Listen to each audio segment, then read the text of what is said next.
Good morning, everyone. Sorry for the delay due to technical difficulties. We are now both on Zoom and on live stream, and we'll get going. I'm going to open our regular business meeting with a call to order and introductions. I'm Zan Ojiro, Chair, and pass it on. Nancy Wise, Commissioner. Pat Malone, Commissioner. Vance Cronin, County Council. Rachel McEnany, County Administrator. And in the room, Brian.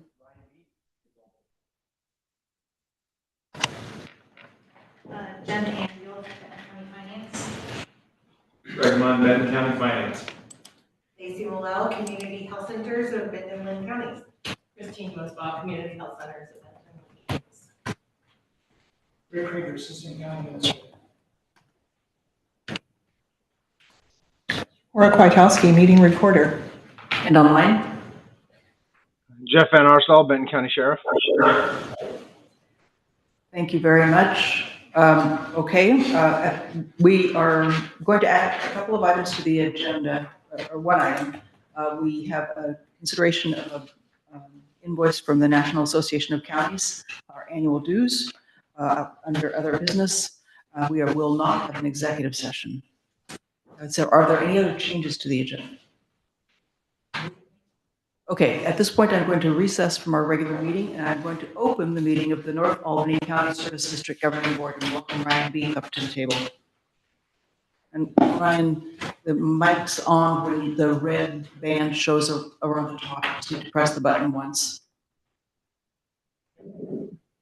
Thank you. Okay, and the first item of business for the North Albany County Service District are comments from the public. Is there anyone who wishes to make public comment? Hearing none, the consent calendar contains 3 sets of minutes, January 3rd, 2023, December 5th, 2023, and January 2nd, 2024. Is there a motion to approve the minutes, the consent calendar? Move to approve the consent calendar. Second. All in favor signify with an aye. Aye. Aye. Okay, Ryan, you're up.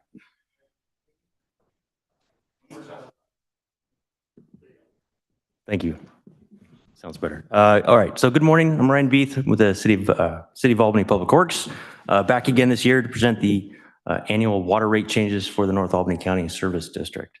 The City of Albany provides water and administers operations and maintenance for the North Albany County Service District. And district water rates change the same as with rates for customers in the City of Albany city limits.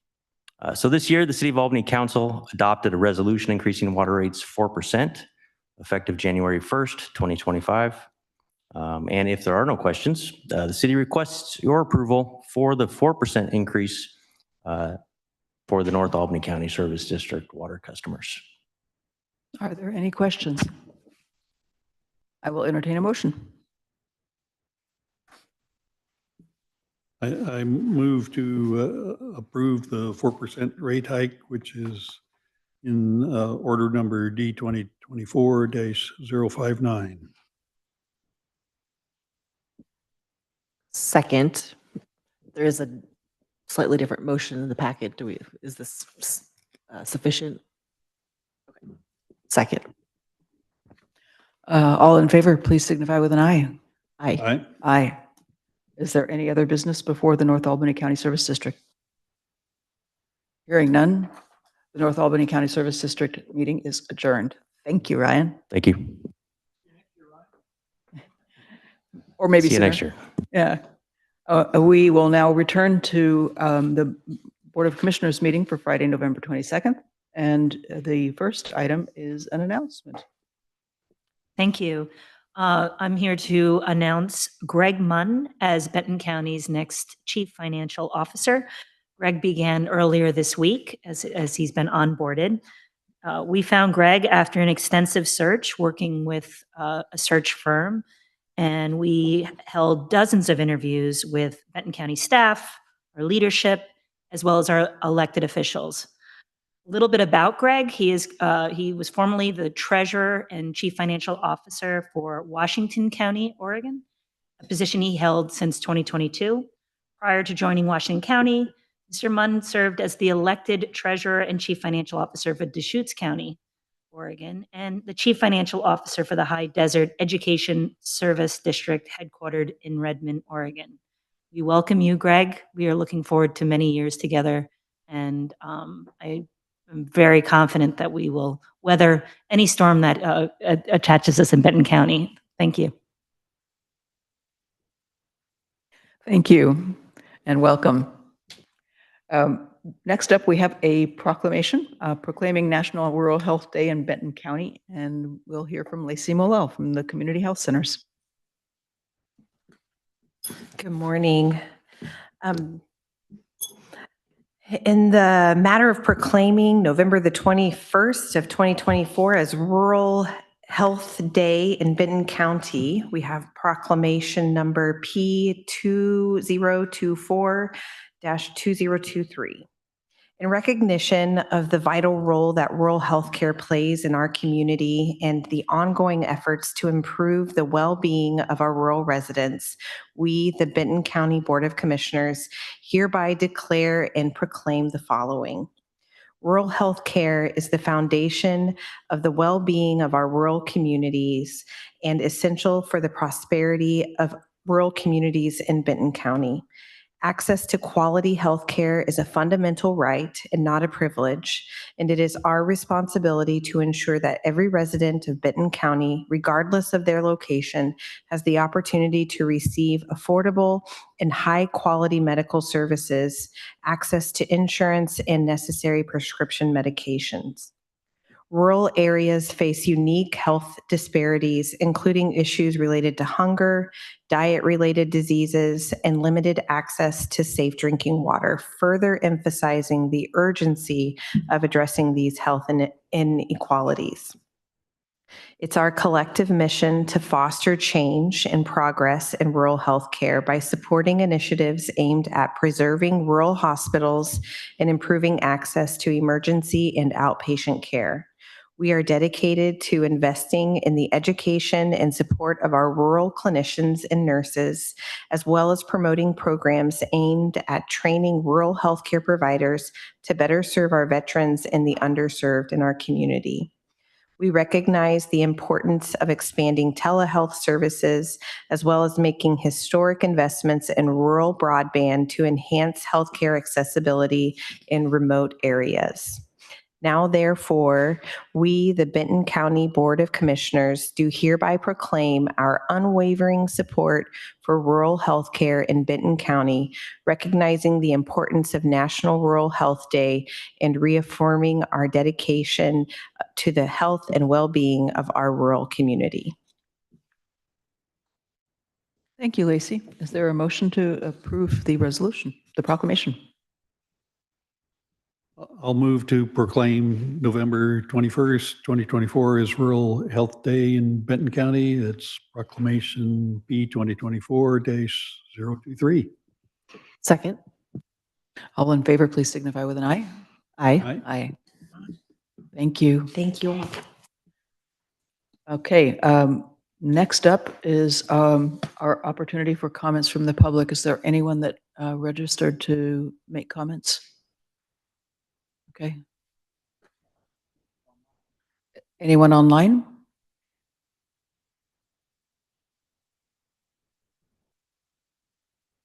Okay. Hearing none, we'll move on to new business. The first item of business is authorization of an application for an innovative mobility program grant for a rural shuttle service feasibility study. Gary Stockhoff. Good morning, Commissioners. It's good to see you. This item is an IMP grant, which I think is Innovative Mobility something. Program. Something. That's a technical term, by the way. This came about, I think, in September or so, and in conjunction with another matter that came up, it became apparent that it would probably be a great opportunity for us to at least look into a study to see how we might set up and operate a rural shuttle. So, you know, the southwestern part of the county, Monroe, Alpine, Alsea, Blodgett, that kind of area. So We submitted a pre-application back, I think, in September. ODOT reviewed that, found that our application and the ask was appropriate to what the grant parameters had, and advances to putting in an application. So we're here now to get the official okay to go ahead and do that. The application is open right now. We're actually working on it. I think it's due like December 10th, if I'm not mistaken. And it would be for, everybody's just ringing in about it. Yeah. It would be an $80,000 ask, and our match would be about, I think, 8,000 something, if I remember right. We have actually put in a STIF project request for that. And so we are hoping that we can get that done. And if we're successful, then over this next year or so, we would look to retain a consultant, get that information done so that the board can make a decision about moving forward if it's even feasible. With the idea being that we would look out to the next biennium, the 27-29 biennium, to then look for funds to operationalize this if it looks like it's going to work. So long story, but hopefully that addresses some of the concerns we've heard, and also something that Lacey just talked about in the rural health and getting. And this would not be just for health. This would be for anybody needing rides back into the big city. Thank you. And I do want to acknowledge Nick Wallace, a near Benton County resident who surfaced this issue in a really big way because of his own needs for transportation, who's with us today. And I think that we probably wouldn't have submitted this proposal without some of the discussions that have been going on with Mr. Wallace. So thank you. It's such a long process to get something like this new service up and going. And clearly it's of great need and will probably only be an expanding need as people age in place out in rural areas of the county. So I'm excited about this. I think it's got great potential. I wish it could happen with a touch of a magic wand.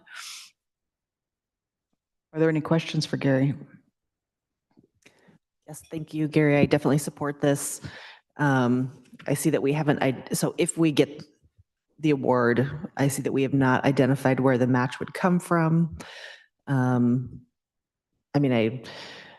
it's $8,216. That's not a lot of money, but I do like to kind of have an idea about that kind of stuff. I see that the CIP is a possibility. Commissioner, we actually did, that's the STIF project application we put in. You will see that on December 17th. Okay. We'll bring all the STIF projects forward for your consideration for the 25-27 biennium. So it's one of our Benton County projects, the match would be. Okay. So am I looking at the wrong? I think at the time we hadn't put that in yet, so. Got it. Okay, so we have new information as of the staff report. Yes. Okay, great, thank you. Commissioner Malone, any questions? No, sounds like a great idea, and if we're ready, I'll make a motion. I move to authorize staff to submit an application for an innovative mobility program grant for a rural shuttle service feasibility study. Second. All in favor, please signify with an aye. Aye. Aye. Thank you very much. Okay. And next up is also Gary. Public Works fee schedules. Yeah. Commissioner, it's the annual fee update for Public Works. So Jennifer has put together the chart for you that's, I believe, in your staff report that shows all the fees that we're increasing. It's 3.7%, which I think is the number that we're using this year from the CPI or whatever CPI we use. And so we have prepared that. If you have any questions about the fees that are being updated or the ones that aren't, let me know. But the order is in your packet for your consideration. Any questions? Okay. I would entertain a motion. I move to adopt order number D 2024-054, revising fees for permits, applications, and services provided by Public Works Department to be effective January 1, 2025. Second. All in favor signify with an aye. Aye. Aye. Aye. Thank you.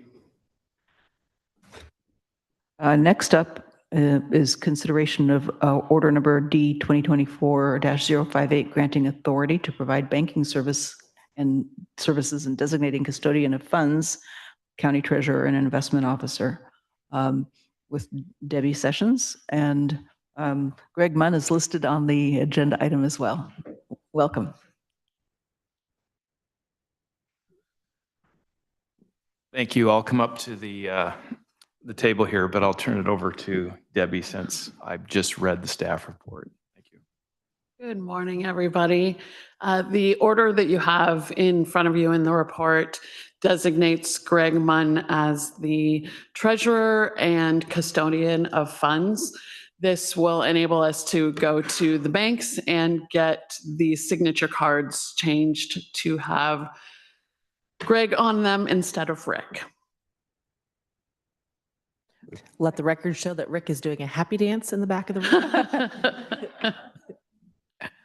Yeah, I know there was discussion at one point about retaining Rick on the signatory authority as well, but we've decided that. Correct. Yeah, okay. That makes sense. Any other questions? Nope. I'm happy to make a motion. Sure. I move to approve order number D 2024-058, granting authority for county banking services and designation as custodian of county funds and county treasurer to Chief Financial Officer Greg Munn. Second. All in favor, please signify with an aye. Aye. Aye. Aye. Thank you very much. That almost feels like it deserves a gavel at the end of it. Okay. Next item is formal approval of county administrator's goals. And you will see those in our packet on page 32. This is just a reworking of the goals that we discussed previously as a board for County Administrator McEnany. And I tried to put them all in active voice, didn't quite succeed in getting them all there, but once we have approved them, I will then enter them into the formal NeoGov system, and we can move on to working towards these goals. Comments, questions, any desired changes in dates, languages? So my packet, my computer is having an issue and now everything is blank, starting on page 27. Oh, there, and then everything's fuzzy. So perhaps give me a moment to see if I can. That would certainly be possible. I've had that happen before too, especially if I have the file open too long. Oh, it's because you made it fancy. My computer doesn't like that. No, I didn't make it fancy.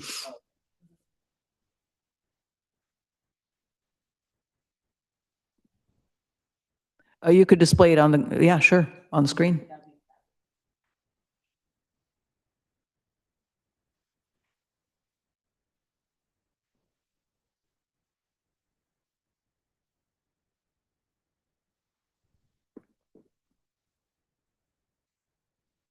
I mean, perhaps we could have the county administrator speak to them briefly if, okay.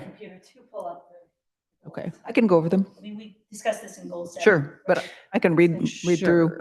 The three goals are to increase transparency and efficiency of Board of Commissioners office operations, and that's related to the launch of Civic Plus. We need to launch the platform and its use, change our processes in accordance with that, evaluate the performance of the platform of the as a tool for improved workflow, communication, and transparency, as measured by usage data and community and staff qualitative comments. Then there will be a formal evaluation presented to the Board of Commissioners, including any significant either software updates, upgrades, or staffing changes needed for the new workflow no later than September 1st, 2025.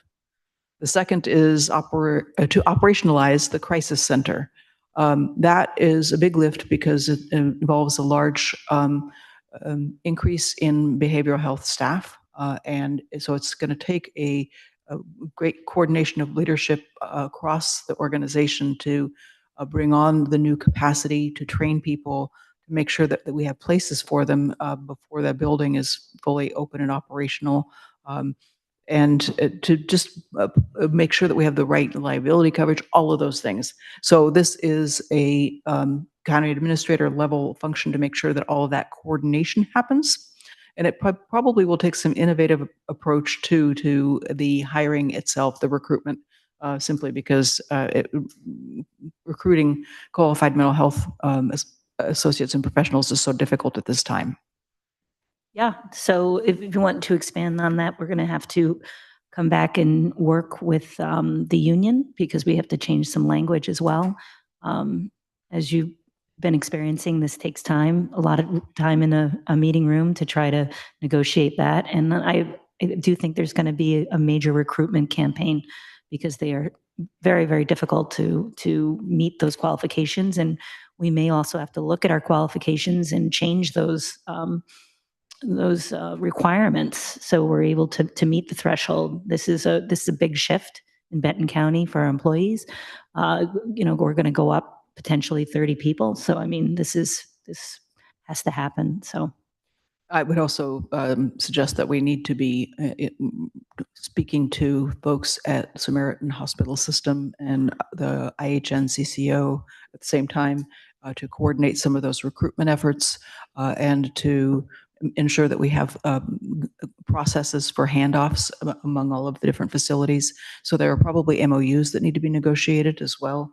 And likewise with Oregon State University, they have quite a robust capacity for crisis, but we are likely to see some of their students, et cetera. So that will also probably need some negotiation. So that's the second goal. And that one is a very high importance because the doors may open on the crisis center as soon as May of 2025. So we don't have a long opportunity to put all of that capacity in place. The third is to build capacity for continuous improvement based in equity, diversity, inclusion, transparency, and sustainability.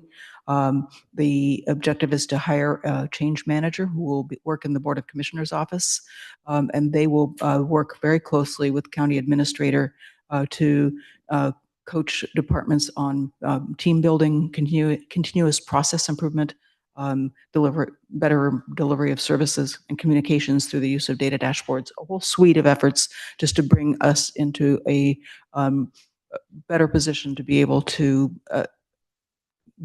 engage in a process of continuous improvement for services over time.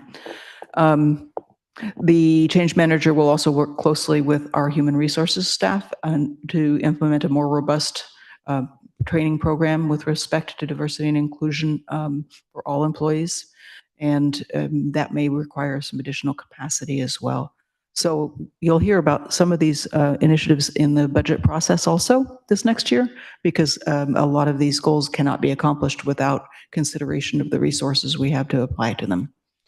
But the deadlines here are twofold: to onboard a change manager by March 31st, 2025, launch the initiatives no later than July, and then with respect to the HR component, look for a report in about May of 2025.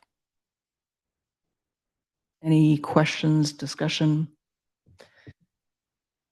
Sorry, my computer just restarted and so this whole time, and I can't see the screen over there, but thank you very much for sharing that. I know we did have a conversation about this in goal setting, but I felt like it kind of got cut short because of the activities that were happening at the time.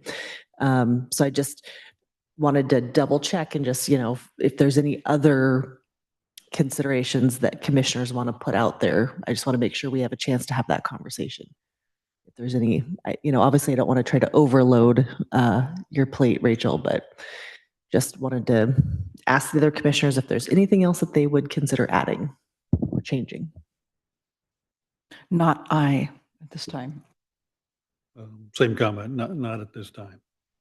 Okay, very good. I would happily entertain a motion. I will happily Will he make one? I move to approve the county administrator's 2024-25 goals as presented. Second. All in favor, please signify with an aye. Aye. Aye. Thank you. Next up is establishment of 2025 legislative priorities with Rick Krager, Assistant County Administrator. Thank you.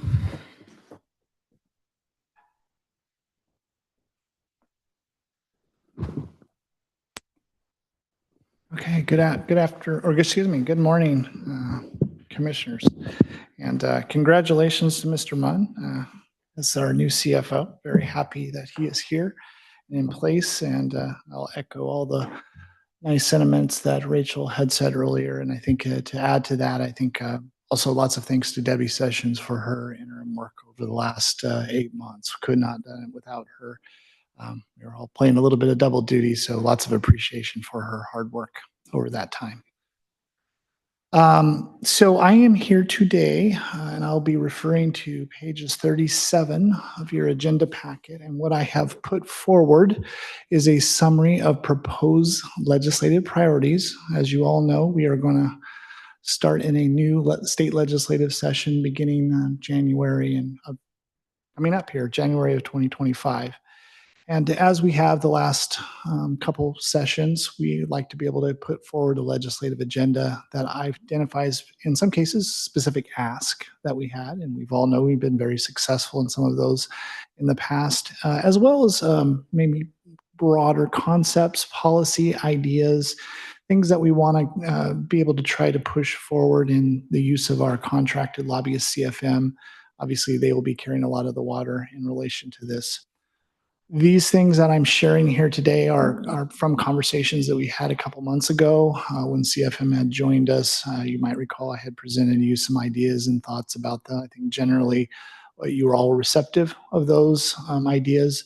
I do want to say that there are a couple other items that I do want to just put out there for thought. And again, these aren't perhaps Benton County specific, but might be good for us to identify as a county in support of others, particularly around renewal of the transportation bill. I think you all know that there will be a lot of discussion this upcoming session. There'll be a lot. AOC obviously will be involved in that, but it might be worth us adding that as an additional item that I don't have on there. Again, that would be very general, and we would certainly support it any ways we can. The other I would just put out there for your consideration, and this will be for you to discuss, is potential support of the changes around TLT.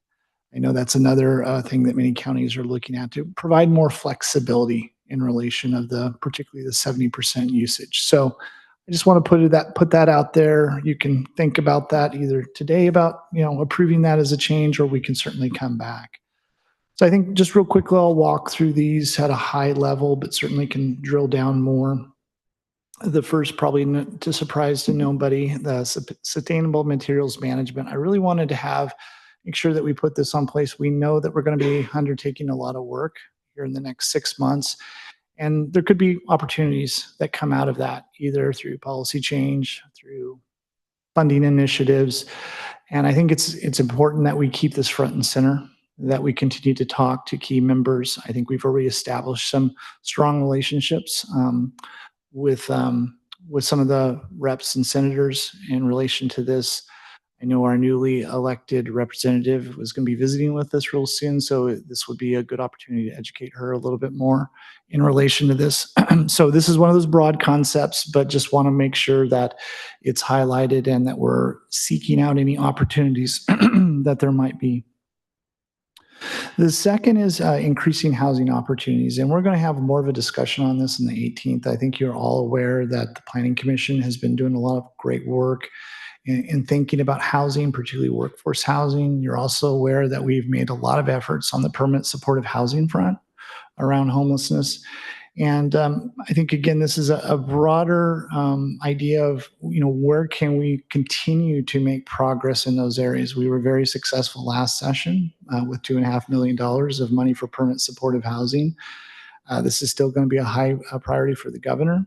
And so if we have this out with our lobbyists and really seeking out where there could be opportunities. One thing I do want to point out for you, I think is, and you've heard me say this before, is the ability to create capacity for our community, and how do we help grow organizations? How do we give supports to them? How we be a facilitators of the discussions? How do we help with planning? You all know we don't have a huge housing presence in terms of Benton County, but we can be very strong on the advocacy piece and really helping from a policy standpoint. So that's something I know that has come up in a lot of the discussion with the Planning Commission subcommittee, is around just shortage of capacity, expertise. Some counties like Lane and Tillamook have put in a housing person that is going out into the community and helping, particularly some of your rural areas, Alsea, Monroe, other areas that may not lack the capacity. So again, just giving you a hint of where some of those opportunities could be. The next one's very specific and very familiar to all of you. Jackson Fraser Wetland Boardwalk. This has been an ongoing request that we have. We would put a capital request in at the end of this month specific to this. Right now, we're looking at about $1.5 million in terms of our gap to be able to make that happen. I think we got close last time around. We got a lot of discussions at the federal level. I think that there are some opportunities here. Again, I mentioned the new representative has expressed interest in learning about some of our priorities. So this could be good timing to have a conversation with her in relation to this being a huge priority. Again, we all know it's a great project. It just lacks the last bit of funding, and it's shovel ready. So this is something I think that we can really try to make a push on. And I should say, just in preface to all of this, you heard the forecast from CFM a couple months ago, but you probably all have seen the recent forecast that come out from our new economist that looked a little more positive than perhaps portrayed. So I guess there could be opportunities for some resources going forward. The next one is also specific yet broad. I think we haven't had a lot of success in terms of gaining some good capital investments around our Fairgrounds Master Plan. I think that is still a discussion that we all are going to continue to have related to what are the targets. I know there's still a lot of interest in the exhibit hall. I've talked a lot to Commissioner Malone about, do we want to kind of freshen up our past study to really maybe see, is there a different angle to take in relation to this? So I kept that one purposely broad, and because of that need, but I think we want to continue to move forward with opportunities there. Jesse's done a wonderful job in terms of identifying various state opportunities. I think we want to continue to pursue those, but I also think we need to probably recalibrate a little bit more in terms of exactly where do we want to put our focus, and do we have the most current and accurate data. You'll hear me talk a lot about here in the next week, or maybe the week after, sorry, the deflection program. We continue to work hard on that. I'm really excited to announce that we're on the brink of getting an outstanding hire for this particular program to really help stand up our deflection program that comes from Marion County, where they actually have lots of experience on this. So I'm delighted about that. And I don't want to get ahead of myself, but I think we're in a space where we could have that person on board as early as December 1st. So, but we want to continue the momentum. We know this, again, is going to be counties working to try to renew the funding. There has been no promises that the funding that we have for that position, as well as others, is going to continue. But we've also been told Measure 110 is going to be a big discussion. I guess I just want to, as I've learned more about this program, this ties into our discussions around the jail. If we can be good, if we can do well on this, this has an alternative, impact of reducing our need for the jail and beds. And so I think I just see wonderful opportunity here. And I see a lot of capacity that we didn't maybe realize that we actually had. And so if we can continue to push on this, continue to model excellence. I know Commissioner Ogerow, you reported some really success stories that were coming out of, I believe, Washington County and others. Maybe we'll pick Greg Munn's mind and see if he can learn a little bit more for us about the Washington County deflection program. But again, I see a lot of exciting things here. So this is going to be, again, another broad AOC push in relation to deflection. But, I think we're making good momentum and we want to be part of that discussion. The next item is around the historic courthouse preservation. Again, that doesn't need any explanation to any of you. Obviously, when we move into our new courthouse, we are going to need to find a purpose for that particular facility. There has been a lot of work already done around community outreach. There's still more work ahead of us. Again, Jesse's doing a great job of keeping that moving, but I think the big piece we all know is going to be funding and how do we support, particularly if seismic rehab. Those are expensive, and so we're going to really have to probably dig deeper than just the state. We're going to have to be looking at other opportunities. Maybe they're private partnerships. I think those are things that we've heard a lot about that could really make a difference. The emergency radio infrastructure, this is a continuation of the success of the sheriff's office in relation to getting federal dollars to support more robust interoperability and enabling more communication around the emergency network. You might remember we did get $1 million from the federal government, and to do that, we needed $2 million. So this is a chance to maybe go and show the success that we've done with our federal money. Again, the sheriff's office has been a champion on this. Under Sheriff Rogers has been a leader on that. And I think I could really help support maybe some opportunities there. This could be, and I would earmark this as a potential capital request fund that we want to put forward, but I'm going to need to talk to Under Sheriff Rogers, who has been out for a little bit, to see if we have, the kind of information necessary to ensure it's shovel ready. The rural water and sewer capacity, this is just, again, continuation. That we're making big investments right now with our ARPA dollars, as well as the federal money we got. But remember, that was really to kind of get us more up to all the deferred issues that were in place or that have occurred, and trying to get the systems back to a less risk standpoint. But we also have heard a lot from ALSE, especially the need for more capacity. And so this is an opportunity to really reach out. We have already got, I believe there's a legislative water caucus that is in place. Gary has been responding to some survey work. I think there's a lot of interest in putting money into rural infrastructure. So I think this is a chance to really expand on what we've already done.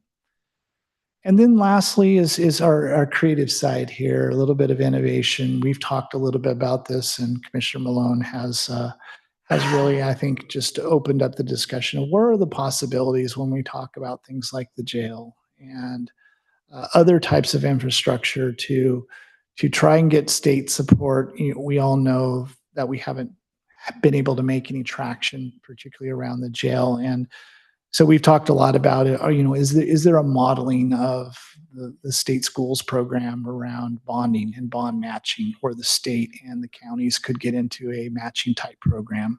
Again, you've heard me talk about 11P in the Constitution that enables bonds for schools and a school match. I'm not saying that we could use that, but that is an effective program that not only provides capital, but it incentivizes local communities that take their own bond to say, hey, if we pass this, then the state is able to kick in dollars. Again, this is probably a much longer term discussion. I know that one of kind of the key people in Oregon are Carol Samuels. You've heard me mention her before, who was a partner with me at education around this particular program for schools.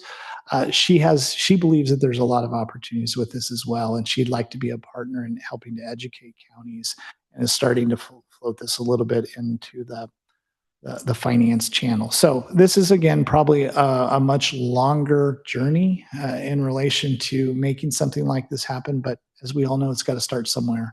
And so this is a chance to maybe flesh that out a little bit more. So with that, commissioners, that's sort of the quick summary of what's been put together. I hope you find that this reflects the discussions that we've had. And as I said, I put the other 2 items there for your consideration if that's something you'd want to add. But again, those are things that will be happening at AOC. I think that it's a good question of what we want to put on our list versus how we want to support the AOC agenda. One of the other items that would be very helpful for us from the AOC agenda is to continue to keep our eyes on the certification requirements for qualified mental health professionals, and to argue for reciprocity with Washington and California, for instance, to change the duration of supervised work necessary in order to be able to practice individually. All of those things that are a real bottleneck to being able to hire folks in that field. And I know that there's a whole task force that is working on that at the state level. But given the crisis center, the need to hire, I think that that's going to be a high priority for us. I also wanted to mention that with respect to the historic courthouse, I know that we had identified a particular program at the federal level that we wanted to be able to get into the National Park Service's Technical Assistance Program, because once you're in that program, then there are more opportunities to appear before some of those private partners that might be interested in engaging in that public-private partnership. So we may want to tighten that one up and actually be more specific about what we want from a federal ask. I don't know. That's a tactical question that probably be best for CFM. And then lastly, I want to mention with the infrastructure cost share item, it'd be a good idea to be in touch with the legislative person at AOC, Miles Palacios, who's new to the organization, but working on governance and revenue, and maybe it could take this concept to the AOC Governance and Revenue Committee and get it socialized and build more. I'm sure there would be broad interest among counties. So I think that would be a good step. And then have we coordinated at all with the city of Corvallis on any of our priorities? I'm just curious about that. We can certainly share that with Mr. Shepherd on Tuesday. So I will be honest, in terms of the development of these, I mean, haven't specifically done any coordination, but we certainly will be, as Rachel indicated, socializing it with them to let them know these are the things that we are pursuing. Some of these are natural partnership. I know particularly the housing one. Yeah. We're working very closely with them on all elements. But to your point, we should make sure that we share these. Be nice that if we had at least one priority that was common that we could elevate together. Commissioner Malone, you have your finger on the button. Appreciate the summary here, Rick. And I guess one comment I'd have is this is a work in progress. And so what we approve today, I mean, this is not written in stone. And as we get more information, kind of adjust and, figure out where at least in the short term, where the opportunities are. And one thought along those lines is the fairgrounds master plan that is ambitious, and we have not been very successful finding federal or state support. Past week at the AOC conference, I had the opportunity to talk to some congressional staffers, and one thing, and we've done this on a number of projects, but like the exhibit hall is a $10 million plus project, and partly because of that, that's a real impediment to getting support.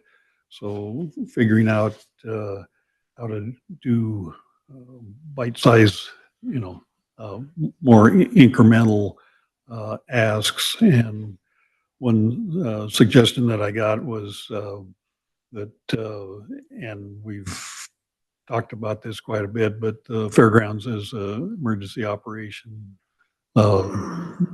center. And being the liaison to the fairgrounds, we kind of maybe chuckle at that because yes, we have the space there, but we have very little infrastructure or staffing. And so I think we may want to tweak that ask a little bit to lead with the fairgrounds as our emergency operations center, or one of them, and I think kind of gradually add to the existing infrastructure there. I think it's accurate. There's no dedicated generator at the site. I think Public Works has something, and they may be floating around, and in an emergency, more than likely not available to support the fairgrounds as a EOC. But, so my other comment might be, this is a fairly comprehensive list, which is good for us, but maybe think about splitting it into state, or some of these are specifically state, and some are both. We don't care where the money comes from. We're just trying to advance projects, and then but I think this is a great start, and appreciate that that we have the list, and it's fairly concise, especially if we separate out state and federal projects. So just a couple items in response. One, I'll say it is absolutely always meant to be fluid. I mean, we all know how things shift as we get into a legislative session, so we always need to be nimble. And this is just our starting point. Second thing is in relation to state versus federal. I mean, I am presenting this to you today in terms of a state legislative agenda. Clearly, there are things that will come up on the federal government. We also know that things are likely going to be changing on the federal side, so we don't know what CDS is going to look like, if the CDS is even going to exist going forward. So, but a lot of these things do end up, like you said, Commissioner, falling on both lists. But we always like to at least try to, if the opportunity presents itself, part of it is a guide for CFM as well, to say, okay, this is what's important to the county. I need to make sure we're on red alert. And when the opportunity is in front of them to say, hey, somebody's interested in fairs, or someone's interested in infrastructure, they're able to kind of pull this out and have some talking points in relation to it. And then the last thing I'll say, in terms of the EOC, I probably just need some more clarification, relate how we would spend that, just in light of the fact that, we had a lot of success with our EOC investment in the past. So maybe, I guess we could talk more offline, but I probably need a little more guidance on how you'd want to frame that. In terms of emergency operations at the fairground, one of the roles that the fairgrounds has played is as an emergency evacuation site for animals. So there is always a role, but that particular role and how we've been using the fairgrounds may actually conflict with some of the master plan ideas that we have for the exhibit hall, because it's the exhibit hall that gets used, or the potential exhibit hall that gets used for that sheltering. So I think that does bear some further thought. My thoughts on that are that we should be speaking to Christopher Jacobs and Lily Bender in our Economic Development Office about the fairgrounds, and really thinking more about the economic development side of the master plan, and work more closely with them, and also with Christina in the tourism office to figure out whether there is a joint agenda there. I think there will be some opportunities coming down the road, and we just need to keep that open. 100% agree on the economic development piece. In fact, I know Commissioner Malone and I have talked about in terms of how can we reanalyze the 2019 study to say, okay, I mean, there are a lot of economic development opportunities there that can not only help just, again, from a community standpoint, but also from a funding standpoint, and how you maybe think about debt. How do you think about other ways to be able to support this? So I'm very motivated to try to get that freshened up a little bit and work with Christopher a little bit more on how we can hit that angle. So thank you for that. Commissioner Wise. Thank you. Rick, I think you mentioned something about bridges, infrastructure, that sort of thing. That's, for me, that has been something that I've worried about for several years, is just our list of bridges that are steadily declining and slow for us to have the money to repair. But this is a very large list already, so I know it all comes down to priorities. But if there is a way to add that in somewhere, that would be great. Also, just thinking about opportunities to leverage or to view this through a lens of climate change, because we've heard a lot that is a priority for our county. And if there's any opportunities to, when we're starting to focus down on specific asks and specific projects, if there's a way to leverage any, climate mitigations or impacts, I think that would be great for us, and it would probably look good as well for, a legislator saying, hey, yeah, I want to support that.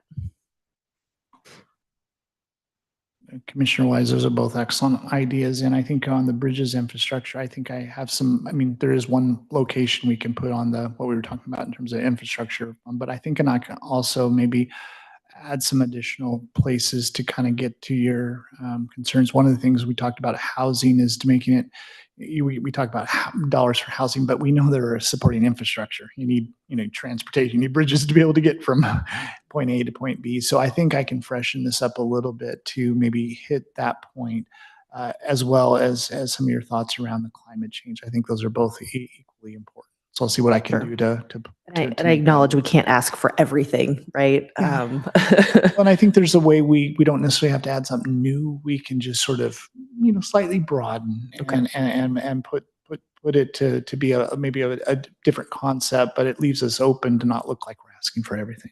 Sure, thank you. One of the criteria for some of the projects, it could be embedded in some of these projects in terms of upgrades for facilities. We can certainly know there's improvement possible in terms of the energy efficiency at the fairgrounds, for instance.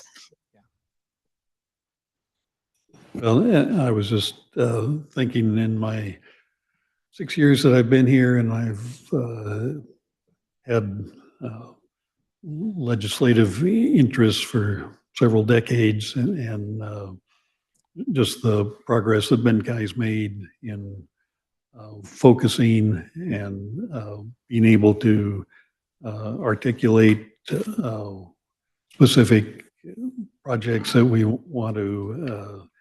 want help with, and I think this is a great summary of our major asks, and you can't. I think I've learned the more specific you can be with projects, and then being opportunistic.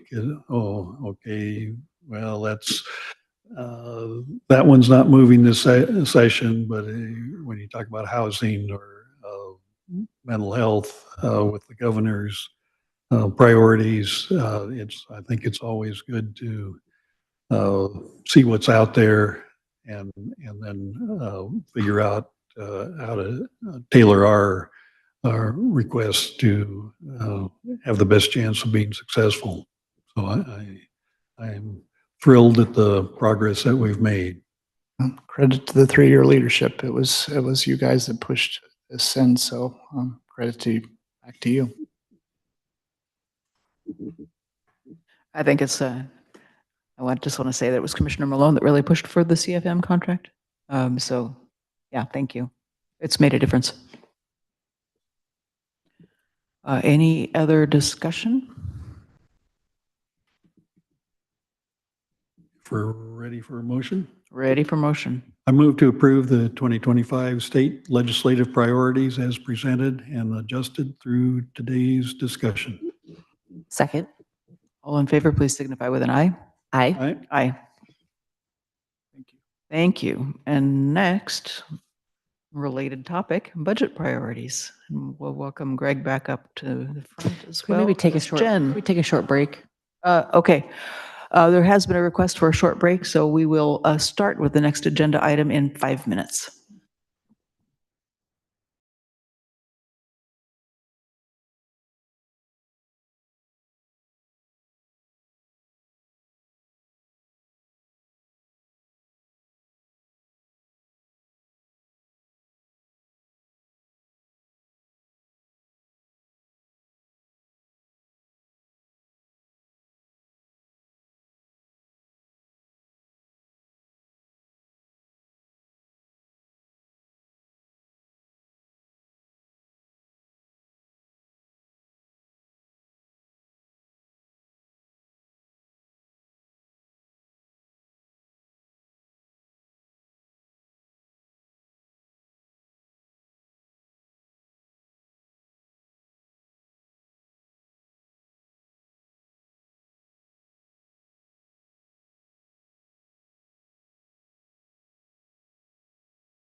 Well, 5 minutes stretches, but we will now resume our meeting with item 6.6, a discussion regarding our 25-27 budget priorities.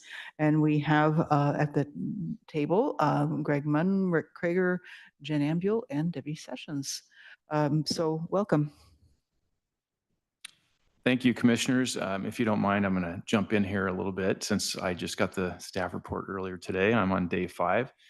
But I just wanted to say, just acknowledge a few folks and let you all know how thankful I am to be here and how welcomed I was so far. And a lot of that has to do with folks in this room. Rachel and I had a nice lunch yesterday, and Rick Krager and I go back years and years back when he was in education. We were both in education, and so it's a little bit of a kind of a reunion. It's always nice to have a familiar face when you walk in. And then, of course, Debbie and I have known each other for years also, and I really just want to say I appreciate the work that you've done that I don't even know about. It's been great. And then Jen, of course, even just this morning, we had our first budget immersion, and she's hand-holding me through the budget process. So I just want to say thank you. And also, just to let you know, the HR process for onboarding is second to none. It's the best I've ever seen, and I'm super impressed by it. And I'm wondering if it was just for me or if this is just normal. But all joking aside, very impressed with that whole process. Just to say that I hope as time goes by, I get my feet underneath me. I'm kind of drinking from the fire hose a little bit. Some of this is, I recognize, but of course, there's 36 counties in the state, and when you've seen one county in the state, you've seen one county, right? But as I get my feet underneath me, I'm hoping to be a contributor to the team, and really with the goal to make Benton County the best county in the state. So with that, again, the priorities here, I had a chance to read through this morning, and I just wanted to say that I was glad to see that, and I think it's a key component to helping establish the guardrails and guidelines for developing the next biennial budget. And as you know, it usually follows some sort of a strategic planning effort, and there's the 2040 initiative. I don't think I'm saying that right, but so that connection to that overall long-term plan, long-term strategic planning thinking, where do we see the county in 25, 30 years? And then we, break it down into smaller pieces. So that was good, but this is really going to be helpful for department heads in the county to put together a budget that allocates those resources towards those priorities with the end in mind of producing outcomes. And those outcomes end up coming back as a feedback loop, and help tweak and move the strategic long-term plan ahead as we move forward. So I was really happy to see that. This is very common around the state, and is a good place to start. So anyway, thank you again. I appreciate the warm welcomes today, and look forward to working with all of you. Thanks, Greg. And I'll start, and kind of probably Debbie and Jen, myself, will bounce back and forth on this, but I guess I'll start with just as a little bit of background. As Greg alluded to, obviously we have the 2040 initiatives, which is a key component that helps drive a lot of the things that we do at Benton County. I think 2 years ago, as you might remember, as we started the budget process, to Greg's point, we didn't necessarily have specific budget priorities. We had the 2040 initiatives. And I think that the challenge is that while they're great, as I always like to say, it's a framework, you could pretty much do everything under the 2040 initiatives. And as a result, you had a budget that clearly could make a lot of investments. And that's a good thing, and that's sometimes not such a good thing when you're really trying to focus your priorities and your resources into the highest need. So what we introduced 2 years ago, as you recall, was this budget priority exercise to say, okay, as we get into this, where do we really want our departments putting their money? We know that there are certainly services that we have to continue to deliver that are statutory, that are by code, but there are also new investments. And as you all know, we introduced the new budgetary process in which we sort of isolated current service level from policy packages to kind of really separate that. 2 years ago, Jen, myself, and Sean, I don't know if Sean is on, he might be joining us, but we really wanted to see, could we bring this effort together a little bit more? Because he was being asked to do all these 2040 goals by department, and then there was a budget process. And what we did last time is we were successful at least bringing it together to present it as one. So as we did our budget investments, our policy packages especially, we were able to tie those into the actual goals and bring that together. But what I also will tell you, and Jen knows this very well, is it was still two very different processes. Sean was going along one way, we were going along another, and we came together and we brought it together for you, but it probably wasn't as coordinated as it should be. Now we want to try to take that next step and really work in together along the way and doing one process rather than two different. And so Sean has been a part of this discussion as well. So as we go into this, just a couple thoughts, and I'll turn it over to Debbie to kind of walk through what we've come up with. That's one objective, is to really kind of help that particular process. The other thing that we put in here, and I think it's, you've heard me say it, I'm sure you'll hear Greg say it, I know you've heard Debbie and Jen say it, is that this next budget is going to probably look a little different. And that's what this forefront is leading up to. It will be a tighter budget. I mean, I'll just say that. I mean, it will be. I mean, let's talk about what has happened here in the last year in terms of cost. Great investments to make, needed investments, but it's investments and it costs money. We don't have COVID relief money anymore. That's all going away here on, well, it's at least it's got to all be obligated by the end of the year. I said earlier, state economic forecasts look pretty good, better than I thought it was going to. So that's a good sign. But still, we have to be aware of that. And, we've heard from Tammy Tracy that, some of our assessed values aren't, in terms of the growth isn't as much as we have forecasted. You all heard that from her at one of her reports. That got my attention. And so those are things that we're going to have to really be mindful of as we go into this. And I suspect that maybe that extra isn't going to be there as much. And that's why these priorities get even more important, to really think about what are the highest priority things that you want to make investments, or what do you want to be able to maintain, or in some cases, what do you not continue to do? I know we don't always like to say that, but those are things that we just have to be thoughtful of. So with that, I'll turn it over to Debbie or Jen in terms of the priorities that we've outlined for you. I hope what you take from this is that it's really us listening to you a lot on things that you have said to try to come up with and frame up what we think those priorities. But please, this is your opportunity to say, no, that's not right, or no, this needs to be added. But this is really going to be what we talk, as Greg said, talk to the directors at here like next week, hopefully, to be able to start framing up their budgets. So with that, I'll turn it to Debbie. Hi, all. So first, I want to say thank you, because this was, in my mind, probably the most critical piece of creating the budget. It sets the tone. It helps departments. I know the last time we did this, we kind of did it almost in two sessions, where there was kind of an internal priority setting and then more of an external one after January. I think it was incredibly important to do this before the departments are even looking at their current service level, let alone their policy packages. Because specifically, like Rick said, this budget is going to be different than what we've experienced.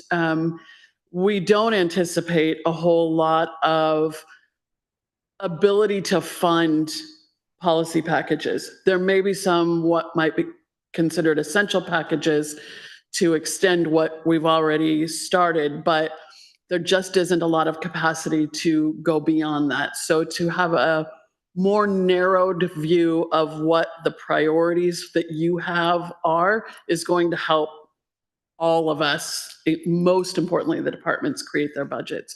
So also, like Rick said, this is our jumping off point for you all. If there are things you want to change, remove, add, this is your opportunity to do so. And taking into account the bullet points at the top that Rick kind of just went through, that's how we then developed the priorities that are below. And the first one is to address or maintain any major gaps in services focusing on life, health, and safety of the public. And this really gets around a lot of our mandates with law enforcement, health, any of those that it's not a luxury or it's a mandate. We have to provide those services. Second one, to create increased or improved efficiency in service delivery and our business processes. This really gets around internal services primarily, that the focus is we need to have more process improvement and find ways to be more efficient and cost effective. While we know there is still greater need for capacity in those areas, we have to do better with what we have and figure out new ways to do it. Implement proven and best practice strategies that result in leveraging of other resources. This, we have been pretty darn successful over the last few years doing this. And the intention is, if you can show us that you're able to do that as part of your budget, you're going to probably be more successful with us if you're leveraging other resources. Continue momentum and programming with past and current investments, dealing with homelessness. We know that there is a lot of housing money that we are currently in the process of using and creating programming. The intent is we want to see the budgets that maintain that and expand it. We know that those funds that we have been provided are primarily one-time funds. And so we have to figure out how to sustain some of those programs that the Cairo office has put together. Modernizing existing systems. This comes back to the third bullet. Also, it's kind of in conjunction. Anything we can do to help modernize what our processes are. And a lot of that, probably the best example right now is the enterprise permitting system. So if we can, one, further that endeavor, also find others that could cross departments and create more efficiencies countywide. And then the last one is to right-size capital investments. With all of the changes that have taken place over the last few years with COVID and telework, the idea is to get a good idea of what of our capital investments do we still need as buildings? Are there buildings that, or not even buildings, but just capital investments in general, that we could possibly sell for some revenue or use differently, but to better get people where they should be to best provide services. And if I might just real quick, Debbie did an excellent job of going through those. And again, a couple things. I know that as you think about these and you think about 2040, there are probably things you're thinking, well, what about channel Nancy a little bit in terms of like climate and areas like that. Please know, and this is where we go back to the 2040 goals, as we do these, both the framework, as I like to say, the 2040 has to be a part of this. We need to also still be recognizing that. So there's a broad area, but then this kind of gets us a little more focused to Debbie's point, is that, okay, when investments become tighter, when dollars become tighter, what is going to be the most important things that you put forward? So I don't want you to walk away thinking that we're ignoring 2040, because that is still a part of this, and that's where Sean's going to come in and weave this all in so that it's seamless this time, as opposed to two separate processes. And then the last thing I just want to, Debbie talked about that last bullet, and also linking to efficiencies. I think that's going to be critical. I know Greg coming in our conversations, one of his spaces that he loves is process improvement and how do we get more efficient? Because when we have tight resources, that's the key. How do we start to really frame up? And I know he has lots of thoughts and ideas and lots of experience around that. So I think that's going to be critical, but we've got to look at our facilities. Rachel's talked about that since she's gotten here, and that's going to be one of my top things now that Greg's here, and I can start to begin to look at some of the things that her and I have talked a lot about, and getting a right, as we said in here, a right sizing, because that could also create opportunities for you from a resource standpoint to maybe do some other things, or at least be able to upgrade in other areas. So again, great job, Debbie. Thanks. Thank you. I appreciate the focus with these priorities. And when it comes to the 2040 process, to me, I think we've tried to use that as a be-all and end-all organizing principle, and I personally don't think it works. I think that exercise was fantastic in truly getting a grasp on community values, and that if we use it as our core values, and maybe we need to kind of enunciate that more clearly when the new board is in place, and then have priorities that are more actionable and more related to the business of the county. I think that will be a better marriage. So I know that we talked about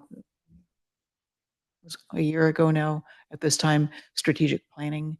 I don't know, I think that we can do some of this work without having a grand strategic planning process, but I think we do need the better integration of our core values with the budget priorities. Yeah.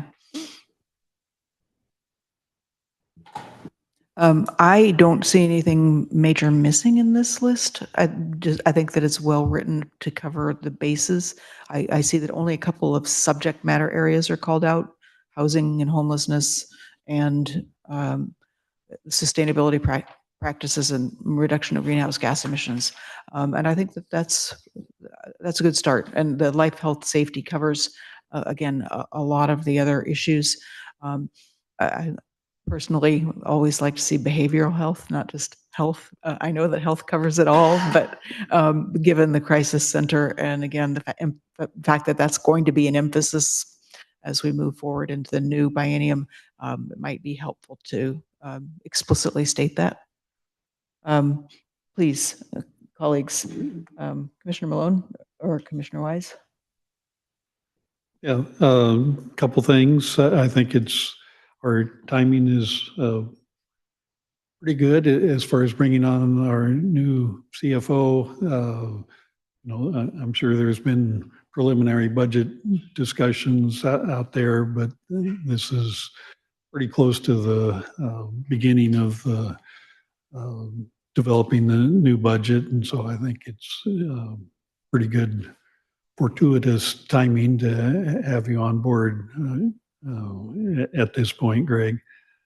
As far as the 2040 goals, it seems like if we can put a mention in this wonderful one-pager. I'm a fan of one-pagers because they're difficult. There's a lot that could be said, but try to distill it down to the essence of what we're doing. But just from the discussion this morning, I think it'd be appropriate to mention our 2040 goals, and we have made at least modest progress, pretty good progress in integrating the goals with the budget. I know the first budget I was involved with, they were very separate, and I was asked staff for well, could you give an example of how 2040 goals would fit with a specific budget area, and so we have made, I think, pretty good progress. It's a work in progress but trying to not have two separate ideas floating around that aren't as integrated as we can. And I very much appreciate the couple mentions of efficiencies and getting away from, well, this is how we've always done it approach. And how can we do more with less staff, with less money, and still deliver the services that we're expected to, and maybe even in certain areas increase what we're able to deliver. So I think it's good at this point to be realistic, and that the general budget picture is in pretty good shape, but the one-time federal dollars are mostly in the rearview mirror, and I think we've done a good job of recognizing, these are one-time funding sources, and we need to be very aware of that as far as if we hire somebody, that's maybe a longer term commitment than the funding, and that has been proven to not work very well, but not here. So I hope we can keep it that way. I haven't had a great amount of time to even digest the one pager, so I kind of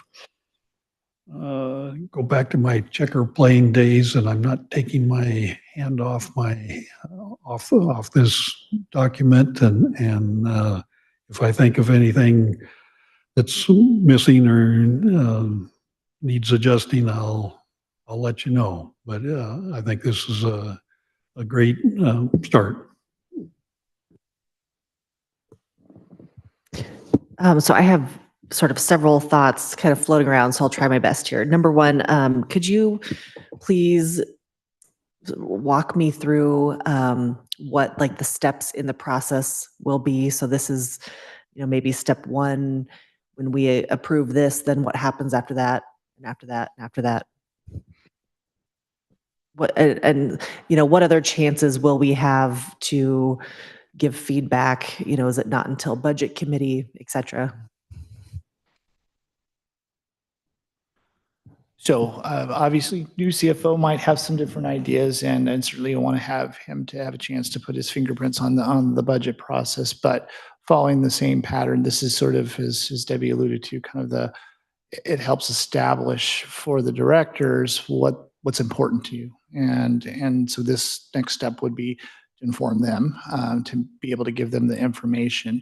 We are in the process, and I should say Jen's been in the process probably for the last several months in terms of identifying current service level, as you know it, the cost of what it takes to do our normal everyday service. And then we open up that process in which we offer opportunities for policy option packages to be introduced by mid-ish January, I believe. And so that's why this is really important as they start to put those together and bring them to the finance department, who will then take those and package those, and they will bring those to the county administrator and probably the CFO.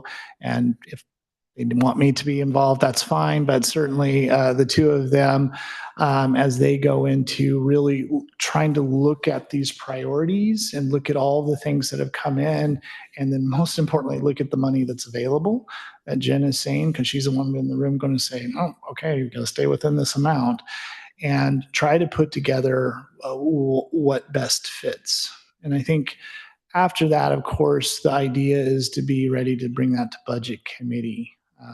And that's where the discussions, as you all recall last time around, we did that as here's what the county administrator recommended budget was, but certainly we also gave the committee the opportunity to know everything that was put in. And clearly that committee made some different decisions around that. And then of course it goes in front of the Board of Commissioners. So I'm kind of jumping around there, Nancy, but February-ish is probably when we're looking at that time to make those recommendations, and probably April-ish is when the budget committee would be starting to come together. Does that help? Yes, thank you. And then are these in order of priority? Okay. And then what about maintaining current service levels? I mean, is that worth being called out in here? Is that what the expectation, or? Well, I think a great question. First of all, thank you for using current service level. And I appreciate that. I think, this is certainly, we could say maintaining current service level, but I think you also need to evaluate when it comes to what are your priorities, because there could be things in current service level that aren't mandatory. You say, well, why are we doing this? And, this new idea here really moves us further into, one of these initiatives. So I think it's a little bit of a, being careful, of course, is that you always have that opportunity to look at your current service level and say, hey, is this still in my priorities? So I would. So is there a way that we could call that out in here, or maybe not? I don't know if that's how. I think that perhaps that first bullet, the maintain and or address major gaps in services that focus on life, health, behavioral health, and safety of the public, that one could be tweaked a little bit to address that point. We have to, there are mandated services, right. And then there are discretionary services. And I don't think that in the context of our budget discussions in the past, that the differentiation between those two has ever been particularly clear for the budget committee. Mm-hmm. We could just make that clearer, and that would be helpful for everyone. One of the things, to Nancy's point on this, because, and Sean and I have talked about this, and as Jen know, we struggle with it a lot last time, is when we're looking at budget priorities, again, we talk a lot about new investment policy packages, but we should be also talking about current service level, because to your point, there are things that you have to do, and then there are things that are maybe more discretionary. And so we've talked a lot about how do we put current service level into these priority areas or within the 2040 context. So I know that's something we struggled with a lot last time, and maybe with Greg's help, we can think through how that can be displayed a little bit more to get exactly what Nancy's talking about is, okay, where does the current service level fit in? Does it actually hit a 2040 plan? Does it actually hit a budget priority? And, maybe there's something we can do better to help frame that up for you. Yeah, I think that's a good point. And, I go back to that point of, even in our checklist for the agenda items, the 2040 is expressed as core values and as focus areas and vision. And the core values I find really helpful. The focus areas and vision I don't find very helpful. And so we have to figure out how we want to use that 2040 to really help us move forward. And is the plan still to use some of that framework at some point? Like here's our budget stuff, and then maybe, listing at the end, here's the boxes they check for those items, just to keep it. Absolutely. So I don't think that there's any plans to move away from the way we did it last time, where when we were looking at the policy packages, at least, that we are saying, okay, this is the priority it's hitting. This is the 2040 goal it's hitting. So we want to point that out. I think what we'd love to expand to, though, is to that current service level element. But I don't have an answer for that right now. That's probably more work that we'll have to do with Jen and Sean. Sure. And a lot of my questions, I want to make sure that my expectations are correct, just so I'm not surprised later. And many of you know that the way my brain works is like, make a list and then go right through it. And so some of this planning in this way feels backwards to me. So I just want to make sure that my expectations are correct. Having read through this a couple times, I do like it. It does seem vague at times, but I think it's mostly fine. The other piece that I will bring up, and I don't know if this is maybe premature, but what I would like to think about is what are some of our longer term big issues, if there are, like, is healthcare going to be a problem for us in the next 10, 20 years? PERS, I'm glad we're looking at 2 or 3 years at a time, but as Commissioner Ojo mentioned, having a strategic plan is good. If we're only looking at small gaps at a time, this is how we found ourselves, I think, not planning ahead for a new jail, not planning better for the historic courthouse. So I acknowledge, a strategic plan is outside of this exercise, but it will be something that I'll be, supporting or pushing for in the future.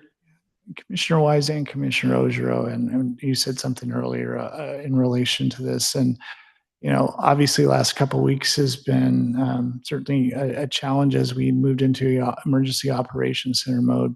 But I think, I wish you all could experience some of the synergy that occurred with that as well with the team in the EOC. And one of the outcomes, and I'll just say one of the more rewarding experiences that I've had was yesterday in our recovery plan discussion, because we talked a lot about moving forward and the things that we have to recognize. And one of those things are, what are the clear goals and expectations of Benton County? And I think we talked a lot about the 2040 plan and how it is, it's great, but it's very broad.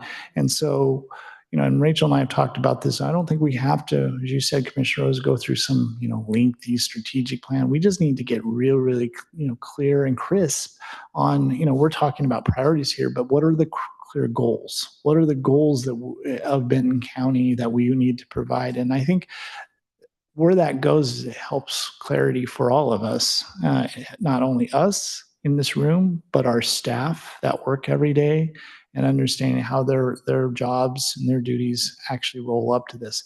And then also to Commissioner Wise's point is, how do we measure that? How do we look at that, and are we moving the dial?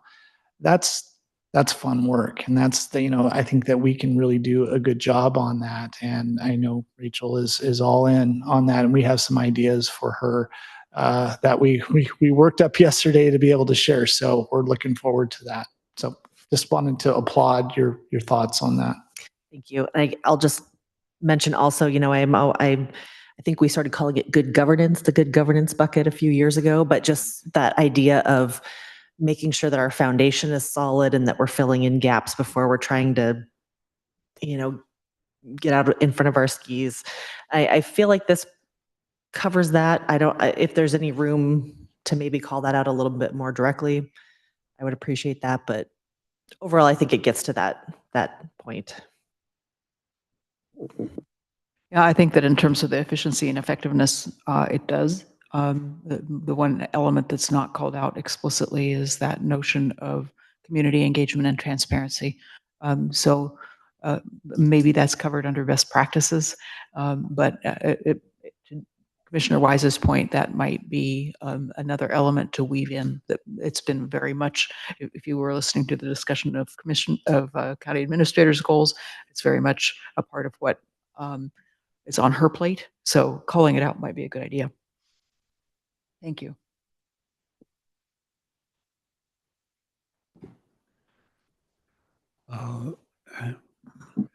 I would like to move to approve the 2025-27 budget priorities defined by the board.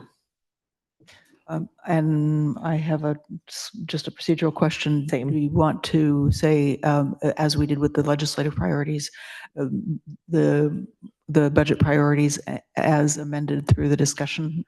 So Commissioner Ogerow, I was going to ask that question. You can do it one of two ways. You could do it that way, and again, I'm going to look to these two especially. I guess one other option is if you want to see this again, based on the comment, we could come back to the December 3rd. My only concern is I know that we're getting tighter in terms of timeframes. And this is, everything's starting up a little bit later than we like, but I also want this to be right for you. So I guess it really your call. You can, we can certainly take, I know Jen's making frantic notes. I know Greg is, we can certainly try, you trust us to go and clean it up. We could always maybe throw it to you via email to take a look at if that's preferred, or we can just bring it back on December 3rd. It just puts a little bit tighter time frame on My us. preference would be to keep you all on the right timeline and to trust that you have captured what we have discussed here today. So I do trust all of you, but I also would like, just like I said, for my own expectations, to make sure that my expectations are correct. And for any members of the public that are trying to follow along with this, it might be helpful for them as well to see it. Again, I would prefer to see it one more time before approving, but that's just me as one commissioner. I guess I see this as a work in progress, and I'm comfortable proceeding. Would you like to make a motion, Commissioner Malone? I think I did. Well, okay, it hasn't been seconded yet, but do you accept her friendly amendment with the changes? Oh, absolutely. Okay. So I'll make another motion. I move to approve the 2025-27 budget priorities, as defined by the board. I mean, that's what we've just done. I will second that, even though my preference would be for it to come back, but second. Okay, all in favor, please indicate with an aye. Aye. Aye. Thank you. I do think the sooner you can share with leadership, the better it'll be for the process. Yeah, thank you. Next up and under other, we have one item of business, and that is to address the invoice from the National Association of Counties for our annual membership dues. Those dues for the calendar year 25 are $1,904. Just need to provide approval so that Maura can handle that process. Is there any discussion? Nope, but I would move to approve that I just had it in my head and then it went out. I move to approve that we authorize the county dues for NACO for the amount of $1,904 for the period of January 1st, 2025 to December 31st, 2025. Second. All in favor indicate with an aye. Aye. Aye. Thank you. Okay, and with that, unless there is any other business, this meeting is concluded at 11:50 a.m.